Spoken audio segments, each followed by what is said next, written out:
So here we are with the first look at my Fishroom project.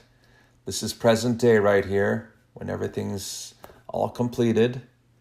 Got a 90 gallon and 135 gallon African cichlid tank. Here on the right side, that's a 135 gallon tank. Let's just take a quick preview before we get into how I put the room together. Let's take a quick look here at my centerpiece fish. That's my amazing OB. That's Diamond. And let's pull back out here to the wide shot.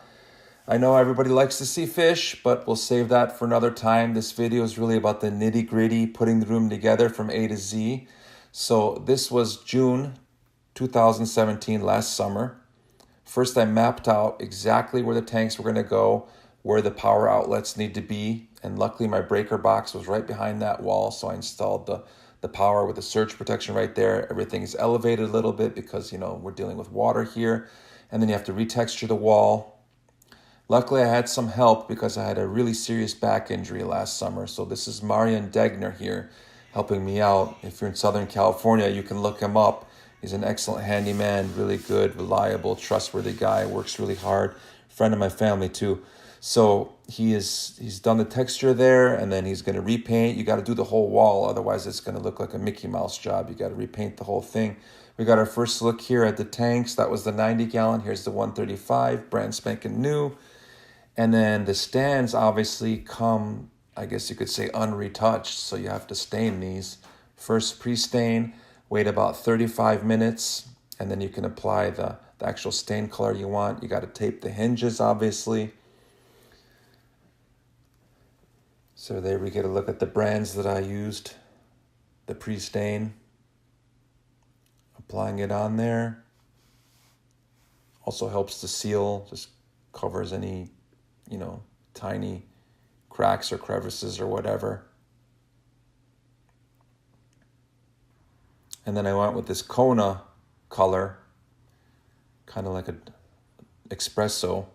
And then it'll get darker according to how many layers you put. You should probably wait a day between coats. I think we did 3 coats over 3 days.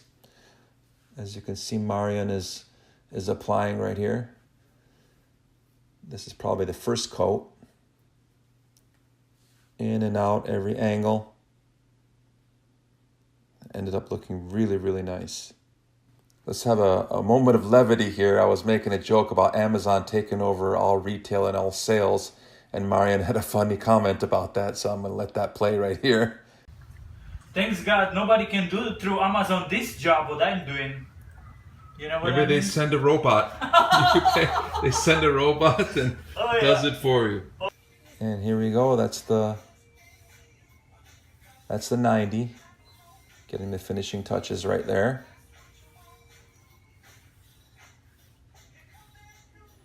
I also decided to insulate the wall here because in the winter time, this room does get pretty cold and my heaters won't have to work as hard, and I can always take those out in the summer if it gets too hot.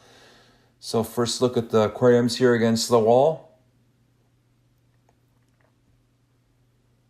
Remember to do everything with the power in mind. And of course, you've got to level the tanks. Don't rush this process. Do it perfectly. These are the shims that I used. Easy to find. Got them from Home Depot.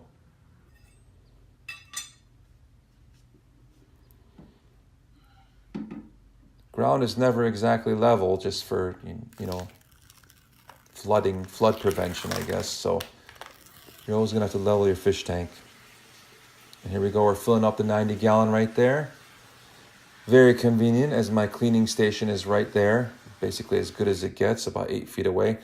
So I got really lucky. I happened to drive by the Petco on El Toro in Mission Viejo, and I noticed everything was half off, and I needed 4 canister filters. So I found 2 Marineland 360s, $104 each after the half off discount. Then I got 2 220s at half off for $74 a piece. So you can bet I filled up that shopping cart and I left with a smile because that saved me a lot of money. Now I wanted to extend the length of the intakes. I couldn't find a clear answer of how to do this online. I looked at all the forums and everything. So I went through all the aisles of Home Depot and I figured it out. I think it was in the sprinkler section. that elbow piece that you saw kind of threads this tube, and I used that to put into one side, and then everything worked seamlessly. And I got the length intake that I wanted, because you want that as low as possible so you can really cycle the water top to bottom. We see the Marineland 220 and the 360s installed now. And then I'm just kind of running everything. The gravel's already been washed, but I kind of just am stirring it around every once in a while. Any other impurities or any other dust or whatever, I'm just trying to move everything. Any residue that could still be in the tank. These tanks are both acrylic, by the way. Lighter than glass, stronger than glass, clearer than glass. It would be really hard to move these if they were glass, that's for sure. So the tank is filling up here. Got the fan or wave maker going as well. You see some crazing against the edges at first, and then it kind of scared me, but it went away. You get a little bit of a wider shot there of the 90-gallon. This right here is Sarayu stone. Really beautiful rocks. Goes with the color scheme that I kind of had in mind, and the African cichlids really like these. They also raise the pH a bit, because, African cichlids like to be up around, a pH of 8, 8.1, maybe up to 8.3. So I clean these off really, really good, because there could be some dirt and, impurities on them, and I boiled them as well, just to make sure they're safe for the fish.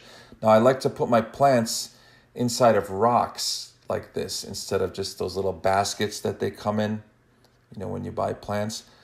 So I use some of that aquarium sealant, also not harmful to fish, and then let the rocks bond together. Wait about 2 days, and then I took a placemat and I just cut a square out of it here. See, it's a placemat with holes in the bottom. Use the gardening tool. Cut a square, and then I shaped it, put that on the bottom of the rocks. And again, I use the aquarium sealant so it sticks together. That way, anything that falls in that area can kind of just drain through. You're not creating something that's just going to, collect debris. So that's what the plant looks like when you're done. And then that's the glue that I use to actually glue the plants. So it takes about 30 minutes to fully dry. You can just mist the plants in the process, and then voila, you got more natural looking plants and a nicer looking tank. Now this is a hollow rock that I got, and I also glued some plants inside of here, just a little more natural looking. And not every single plant housing is going to be the exact same. Gives a little variance inside the aquarium. You can see there how I did that. And then that's the result when I put them in. Now I've switched to only Anubias plants. When you have big, long, dangling plants, it's inevitable they're going to start to just wither away and end up, stuck to your filter and all that kind of stuff. So go with the tighter, more compact plants, You'll definitely be more satisfied. It'll be less headache. So now I'm filling up the 135, and let me mention that it really helps that I have a water softener outside the house. I've got filtered water coming into all my faucets.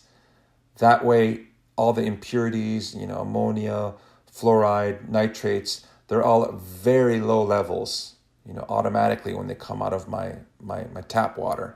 So nothing is harmful to the fish. It makes doing water changes a lot easier. Here's a little thing that definitely helps too. I put a little light on the top of the cabinet, just so when you're down there doing things, when you want to do your filter maintenance and unattach the top and everything, it's just easier to see. And then I put a couple of shelves here because I want some space for fish food and other things related to my tank. Might as well use the wall space, if you have it. So putting the shelves on there. And here we are, back at the finished product. Now I've got a whole bunch of video, probably 100 hours of video on these tanks. Because, like I said at the beginning, I actually put this room together in June of last summer. I've been taking video ever since. So all kinds of African cichlid behavior and more technical stuff. All kinds of cool stuff I'm going to be putting up there. So if you haven't subscribed, please do so. We're getting another look here at Diamond, and that there's Storm Shadow. Those two are a pair. They've bred 3 times. I can also show you their mating dance and the different fish tanks where I'm growing out their fry. So a whole bunch of stuff coming, guys. Please subscribe.